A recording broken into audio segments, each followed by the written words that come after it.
라 하시다.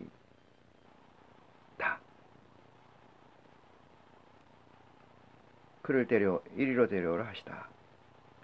하시니 일서 하시니 예수께서 이리로 데려오라 이렇게 얘기해요. 이 세상에 관해서 예수께서 회한이 많으셨던 거죠. 회한이 많으셨습니다. 왜 안 되는, 너무나 안 되는 거예요. 아무리 얘기해도 안 되는 거지.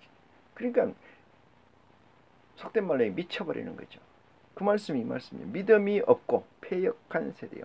이보다 더 혹독한 표현은 있을 수 있을까요? 저는 없다고 생각합니다. 요만큼의 동정이나 요만큼의 내적 룸이 없이 하시는 말씀이다. 그리스도께서 이리로 데려오라. 20절입니다. 21절입니다. 21절 없음 이렇게 써놨는데 이게 성경에 없음이라고 써놓은 얘기들 중에 뭐 크게 중요한 얘기는 아니기 때문에 이게 없다고 그래서 이 내용이 없다고 그래서 성경이 뭐 달리되고 변화되고 그런 건 아닙니다.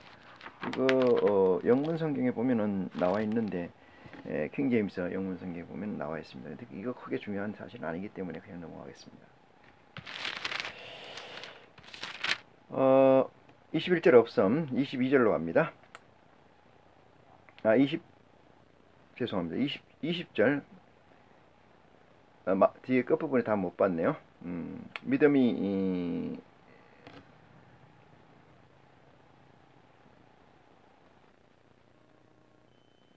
18절 보시죠. 18절 이에 예수께서 꾸짖으시니 이랬어요. 이리로 데려오라 하시고 얼마나 더 참고 얼마나 함께 더 있기를 원하느냐 하시다 하고 예수께서 꾸짖으시니 귀신이 나가고 아이가 그때부터 나으니라 이렇게 얘기를 하잖아요. 그래서 예수님이 꾸짖으신다는 정한다. 그래서 심판한다. 그래서 나와라. 뭐 이것은 예수님보다 밑에 있는 존재죠. 밑에 있는 존재. 그래서 나온다 이런 얘기죠. 19절 이에 제자들이 종령이 예수께 다가와 가로되 우리는 어찌하여 쫓아내지 못하나이까 가라사대 20절 너희 믿음이 적은 연곤이라 이렇게 했어요. 믿음이 적은 연곤이라 아주 많은 배려를 해주시는 마음을 볼 수가 있습니다. 진실로 너희에게 이르노니 너희가 만일 믿음이 한 계자씨만큼 있으면 이 산을 명하여 여기서 저기로 옮기라 하여도 옮길 것이요 또 너희가 못할 것이 없으리라 이렇게 얘기를 했잖아요. 자, 이 말씀을 가만히 훑어서 색에서 보면은 무슨 의미가 있느냐? 대단히 큰 의미가 있습니다. 우리가 가로되 너희 믿음이 적은 연곤이라 했어요. 믿음이 적다는 건 제가 없다고 얘기했지 않았습니까? 없는 거다. 근데 기분 나쁘지 않게 얘기하는 거죠. 예수님께서. 그래서 뭐라고 얘기하냐면 그 뒤에 덧붙인 말을 보면은 제가 무슨 말을 하는 건지 정확히 이해할 수가 있어요.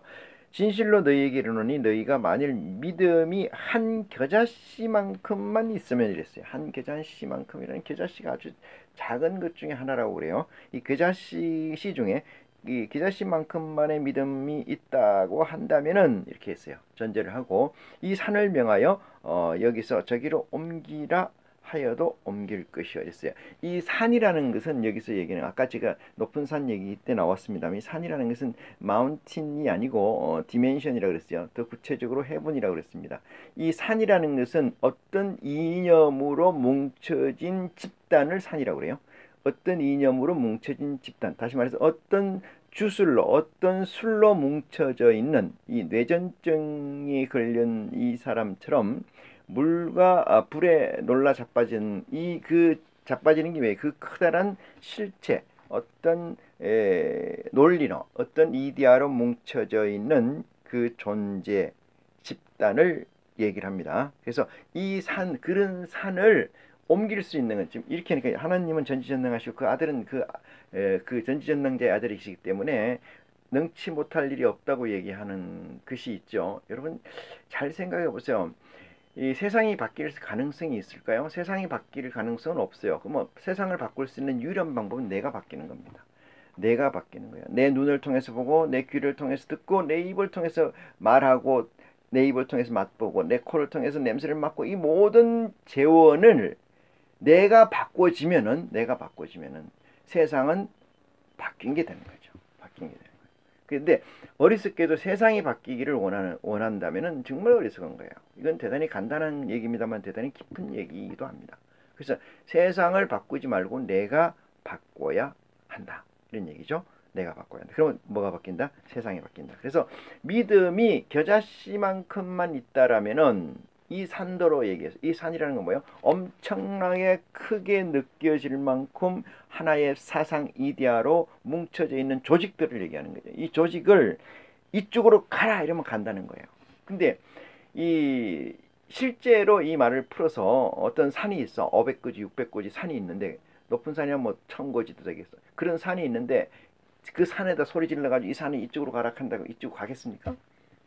전지전능하신 하나님이시기 때문에 그게 가능하다. 전지전능성이라는 건 아까 얘기했듯이 내가 변했을 때 전능성이 나타나요. 그렇지 않습니까? 내가 변해. 아까 베드로는 높은 산에서 왜 그런 얘기를 했을까요? 자기가 실제 변하지 않고 강제했기 때문에 그런 거예요. 강제했기 때문에.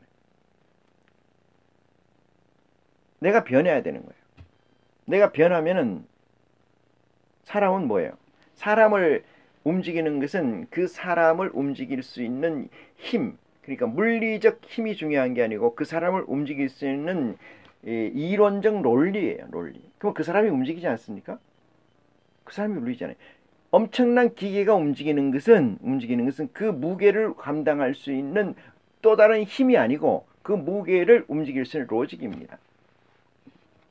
그 조직을, 그 구성을, 그 스트럭처를 어떻게 움직일 수가 있는가? 그 코어를 컨트롤하는 거죠. 그거 움직이는 거 아니겠어요? 어떻게 이것을 이 21세기에 말이죠. 하나님이 전지전능한지라 저 산을 들어서 명하면은 네가 이쪽으로 가라 하면 동해에 있던 산이 서쪽으로 갑니까? 그렇게 해석한다는 것이 얼마나 우리 주 그리스도 하나님을 욕되게 하는 일인지. 이거 무슨 뭐 미신도 이렇게 믿질 않아요. 미신도. 이걸 어떻게 전지전능한 자의 아들이라고 얘기하고 전지전능한 자를 믿는 자라고 얘기합니까? 이게 믿음이라면은 저 같으면 안 믿겠어요. 이게 답이 나오는 믿음입니까? 이 시대에? 그런데 조금이라도 얘기했어요. 예수님께서 말씀하실 때 아까 믿음이 적은 연고라 이렇게 얘기했잖아요. 그 위에 뭐라고 얘기하셨느냐 하면은 믿음이 없고 패역한 세대요 이렇게 했잖아요. 믿음이 없고 패역한 세대라고 이미 규정을 하셨어요. 근데 예수님께서 제자들에게는 뭐예요? 믿음이 적은 연고라 이렇게 이유를 붙이죠. 이 한 사실에서 깨우침 받는 지혜가 여러분에게 있기를 축원합니다.